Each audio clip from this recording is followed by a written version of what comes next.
자, 우리 전도서 말씀을 이제 이번 주부터 시작하겠습니다. 전도서는 이제 우리에게 지혜를 알려준 지혜서에 속하죠.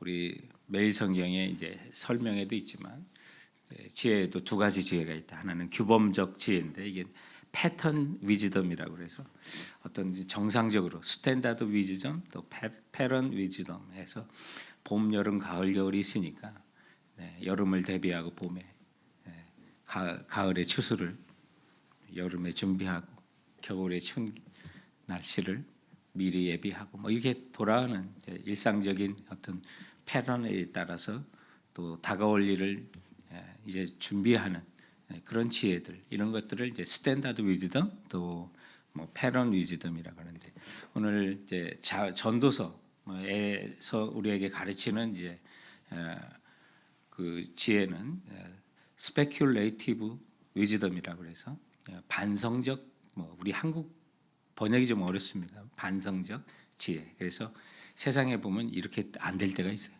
악한 자가 잘 될 때가 있고 정직한 데 안 될 때가 있고 또 감추어진 하나님의 그 섭리 속에서 하나님 말씀대로 순종하고 나가는데도 그게 뜻을 알지 못하고 힘든 때도 있단 말이에요. 근데 그럴 때 참된 지혜가 그때의 지혜는 전도서의 지혜. 전도서가 가르치는 지혜는 바로 이런 반성적 지혜를 강조하고 있는 것입니다. 그래서 이 전도서의 지혜를 통해서 우리에게 주고자 하는 솔로몬이라고 하는 아주 세상의 모든 걸 누려본 그 왕의 결론들을 보면 하나님께서 이렇게 기한을 정하시고 또 어떤 때로는 우리들에게 예상하지 못한 어려움들을 그 패턴에 없는 봄, 여름, 가을, 겨울 같은 이런 상황에서 우리에게 참된 지혜를 주는 네 가지 중요한 이제 목적을 이제 전도서는 갖고 있는데 첫 번째는 모든 시간의 주인은 인간이 아니라 하나님이심을 깨닫게 하는 데 있어요. 그 헛되고 헛되다. 모든 것 헛된. 그러면 헛되면 왜? 하나님을 기억하게. 이게 모든 시간의 주인은 사람이 아니라 하나님이시구나. 두 번째는 영생의 선물 같은 유한한 인생 속에 영혼을 사모하게 하사 영원한 생명을 얻도록 인도하는 책이에요. 그래서 이 전도서의 책도 왜 우리가 헛될까? 그러면 이것도 가정교사가 돼서 우리를 그리스도께로 안내하는 그런 지혜서예요. 그래서 이 전도서의 모든 내용들이 우리가 영혼을 사모하게 하고 영원한 생명을 우리 주님 앞에 바라게 하는 그런 마음을 주는 게 두 번째 목적이고 세 번째는 삶의 의미적인 측면에서 해 아래 수고하는 것이 모든 일이 허무하고 헛되니 인생 사는 날 동안 기뻐하고 낙을 누리며 사는 것을 이제 강조하고 있어요. 그래서 자기 일에 정말 즐거워하면서 선을 베풀고 기뻐하면서 사는 거예요. 오늘 이 3장의 주제도 그것으로 마치는 거예요. 자기 일에 즐거워하는 것처럼 좋은 것이 없다라고 해서 그래서 날 때가 있고 죽을 때가 있고 뭐 이런 이제 3장의 시작부터 그렇게 하면서 그런 세 번째 어떤 삶의 의미의 목적으로 초점을 맞춘 게 이제 3장의 그런 내용이 되고 그래서 또한 그 마지막 네 번째는 전도서의 목적은 그래서 우리가 삶의 목적 가운데 하나님을 예배하고 하나님을 경배하고 하나님께 찬양하고 하나님께 영광 돌리는 인생이 되도록 하기 위한 지혜가 전도서에 담겨 있는 거지 성경에 이렇게 헛된 것만 이렇게 보이나 그런 것이 아니라 또 이런 패턴 속에서 우리가 뜻하지 않은 어려운 일을 당하고 정말 일상적으로 일어나는 일이 아니고 하나님 왜 내가 열심히 살았는데 왜 이렇게 어려움 당합니까? 뭐 이런 일들이 참 많이 우리에게 찾아오지만 그런 가운데서도 하나님을 바라고 주 예수 그리스도를 붙들고 또 삶의 지혜를 가지고 진정으로 기뻐하면서 선을 베풀고 하나님의 영광만을 바라보도록 하는 그런 말씀들이 이제 전도서의 말씀입니다. 그래서 이 전도서 3장도 그 패턴 안에 반성적 지혜를 가르쳐주는 그런 지혜 속에서 오늘 말씀을 주시는데 3장 1절에 이제 범사에 기한이 있고 천사 만사에 다 때가 있고 날 때가 있으면 죽을 때가 있고 심을 때가 있으면 심은 것을 뽑을 때가 있고 죽일 때가 있으면 치료할 때가 있고 하는 이제 이 말씀들을 쭉 진행을 하게 되는데요.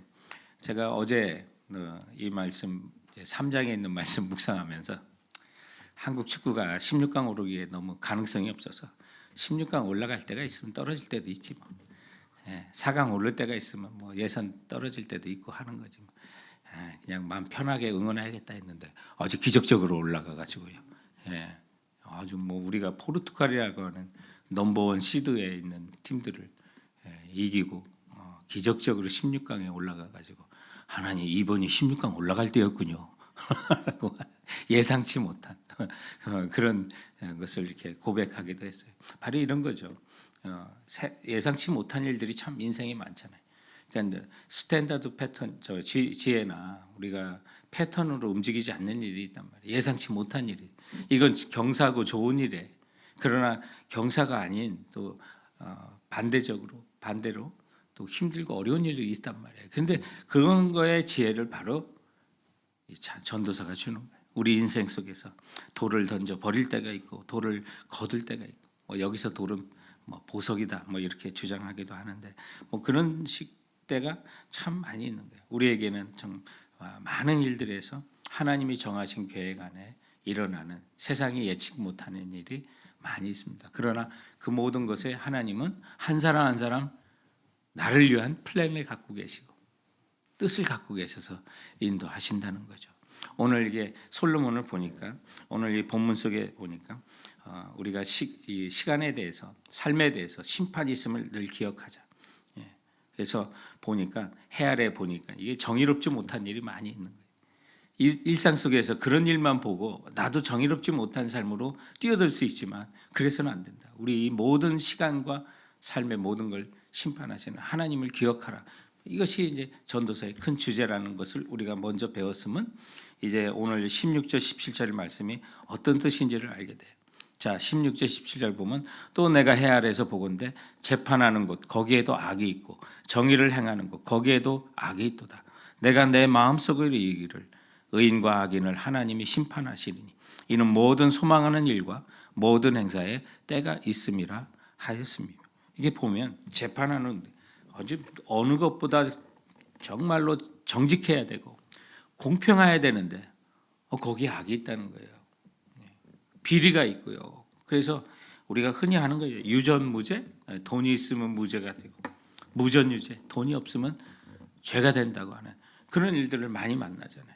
그런데 우리에게 참된 지혜가 뭐예요? 오늘 17절에 보면 내가 내 마음속을 이르기를 의인과 악인을 하나님이 심판하시리니 이는 모든 소망하는 일과 모든 행사에 때가 있음이라 하였습니다.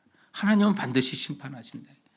하나님은 시간 두고 지켜보시기도 하지만 때가 되면 항상 심판하세요. 개인뿐만 아니라 나라와 어떤 역사도 그렇습니다. 이 세상이 망해가는 모든 나라들 보면 정말 곪고 곪다가 터져 나오는 거 아니겠습니까? 저는 많은 공산국가의 나라들이 하나님의 심판의 때가 이제 거의 됐다는 그런 생각을 갖게 되더라고요. 그런 것처럼 개인에게도 그렇습니다. 우리에도 보면 공의롭지 못한 일이 있는데 거기서 세상이 다 이렇구나라고 해서 편승해서 사는 것이 아니라 우리가 가져야 될 지혜는 하나님은 반드시 심판하시는구나.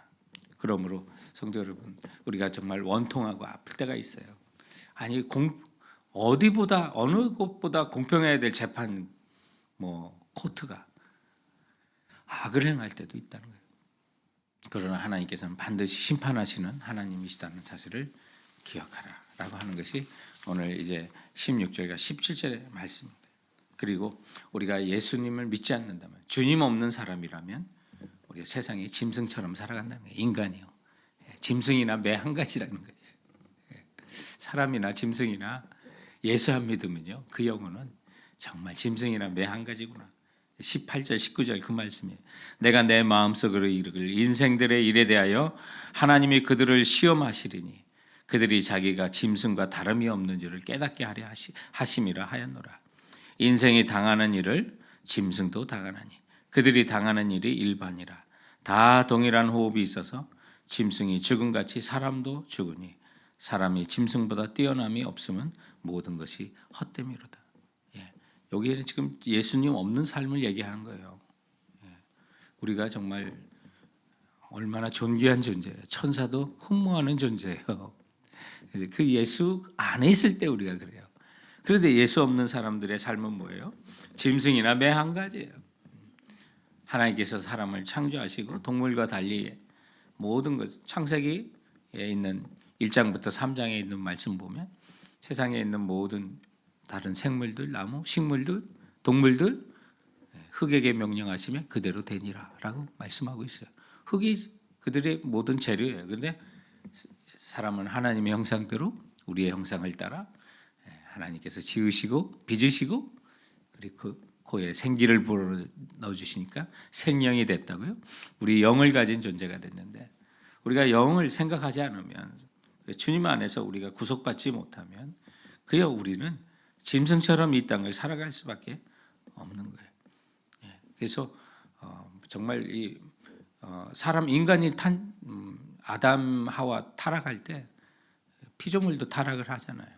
그래서 로마서 8장에 이번 내일 다룰 그 하나님의 말씀 본문에 보면 피조물도 탄식할 수밖에 없고 하나님의 아들들이 나타나는 것을 고대하는 것을 이렇게 보게 되는데 매 우리가 주님 안에 있지 않으면 짐승이나 우리나 똑같은 거예요. 육체대로 따라 살고 자기 욕심을 따라서 우리가 늘 암송하는 것처럼 육체와 마음에 원하는 것을 하여 본질상 신노의 자녀이었더니 그런 말씀입니다. 그래서 우리가 그런 자였는데 에베소서 2장 12절 우리가 암송했던 말씀처럼 그때 너희는 그리스도 밖에 있었고 이스라엘 나라의 밖에 사람이라 언약의 약속의 언약에 대해서는 외인이요 세상에서는 소망이 없고 하나님도 없는 자이더니 이전에 전에 멀리 있던 너희를 그리스도 예수 안에서 그리스도의 피로 가깝게 하셨느니라.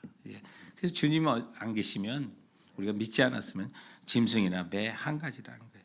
그래서 하늘에 소망을 두고 살게 하시고자 하는 말씀이 오늘 이 본문 속에 있는 거예요. 우리의 소망은 오직 어디에 있어요? 하늘에 있습니다. 하늘에 있습니다. 19절부터 21절 말씀에 그 말씀을 우리에게 하고 있습니다. 19절부터 21절 다시 한번 보면 인생이 당하는 일은 짐승도 당하느니 그들이 당하는 일이 일반이라 다 동일한 호흡이 있어서 짐승이 죽음같이 사람도 죽으니 사람이 짐승보다 뛰어남이 없음은 모든 것이 헛됨이로다. 다 흙으로 말미암았으므로 다 흙으로 돌아가느니 다 한 곳으로 가거니와 인생들의 혼은 위로 올라가고 짐승의 혼은 아래 곧 땅으로 내려가는 줄 누가 알랴. 눈에 보이지 않기 때문에 사람이 죽고 또 장례를 하거나 또 매장을 하는 그 순간에 짐승이나 사람이나 매 한 가지다. 그러나 우리에게는 그 영이 있잖아요. 함께했던 그 영이 육신의 장막을 벗어놓고 영은 소천하는 그 순간 예수님과 함께 낙원에 있는 거. 우리의 천국의 우리 성도들의 소망 아니겠습니까? 그러나 이 장례식 때 보면 이 말씀이 정말 맞아요. 흙으로 돌아가는 것은 짐승이나 우리나 매 한 가지고 믿지 않는 눈으로 보면 짐승들은 흙으로 돌아가고 또 인간의 영혼은 하늘로 올라가는 걸 눈에 안 보이니까 누가 알랴. 보이지도 않는 거예요. 그러나 확신할 수가 있는 거죠. 우리가 확신할 수 있고 우리 지난 목요일에 우리 고 김양건 집사님 가족들과 함께 장지에서 예배를 드렸습니다. 그 순간에 바로 고린도전서 15장 38절 44절 말씀을 읽어드렸는데 이 말씀하고 상통한 거예요. 보면 하나님께서 각 그 사람마다 종자를 주시는데 육체라고 해서 다 같은 육체가 아니고 하나는 짐승의 육체, 새의 육체, 물고기 육체가 있고 하늘에 속한 형체와 육체가 있는가 하면 땅에 속한 형체와 육체가 있다는 거예요. 그래서 우리가 예수님 안 믿으면 주님 없으면 우리는 짐승이나 매 한 가지. 그래서 오늘 이렇게 보면 말씀을 묵상해 보니까 내가 예수님 만나서 팔자 진짜 고쳤구나. 짐승의 팔자가 하늘의 소망을 가진 영혼으로 하나님 나를 바꿔주셨구나. 할렐루야. 그 감사가 있는 거예요. 우리가 이 사실을 기억한다면 인생을 살아도 즐겁게 살고요. 하늘의 소망이 있는데 늘 짜증내고 어려움이 있잖아요. 예수 믿는다고 하고 늘 인상 쓰고 힘들게 사는데 여러분 인생에 고역이 있어도요. 주님 안에 편안한 안식이 있으니 그러므로 우리가 살아도 정말 자기 일에 즐겁게 살자. 이 하늘의 소망을 가지고 살자. 그 22절을 보세요. 그러므로 나는 사람이 자기 일이 즐거워하기는 것보다 더 나은 것이 없음을 보았나니 이는 그것이 그의 몫이기 때문이라. 그의 뒤에 일어날 일을 무엇인지를 보게 하려고 그를 도로 데리고 올 자가 누구랴. 사실 솔로몬이 자기가 두고 가는 모든 재산들, 나라들, 그 다음에 지킬 그 후손이 그걸 맡을 자가 지혜자일까 우매자일까 그 걱정하면서 이 전도서 썼던 거예요. 아유 잘해야 되는데 근데 그거 걱정하지 말자. 누가 오든 하나 사람이 자기 일에 즐거워하는 것보다 더 나은 것이 없도다. 이는 그것이 그의 몫이기 때문이라. 성도 여러분, 하나님께서 우리에게 주신 몫이 있어요. 여러분이 하시는 일 즐거워하세요. 하면서 그 직업으로 또 일생에 하시는 그 일 가지고 아니 일생 내내 그냥 힘들어하고 짜증내다 보면 지나고 보면 정말 후회할 일 아니겠습니까? 우리가 하늘의 소망을 가지고 예수 그리스도로 말미암아 짐승팔자해 가지고 하늘 소망을 두는 정말 팔자 고쳤다는 우리 속담처럼 우리 주님 안에서 정말 인생 고친 사람들입니다. 그렇다면 성도 여러분 자기 일에 즐거워하시기 바랍니다. 그 일에서 하나님의 소망을 붙드시고 나가시는 그냥 예수 믿으면서도 기쁨이 넘치는 주님과 함께 동행하시는 우리 모두가 되길 주님의 이름으로 축원드립니다. 먼저 우리가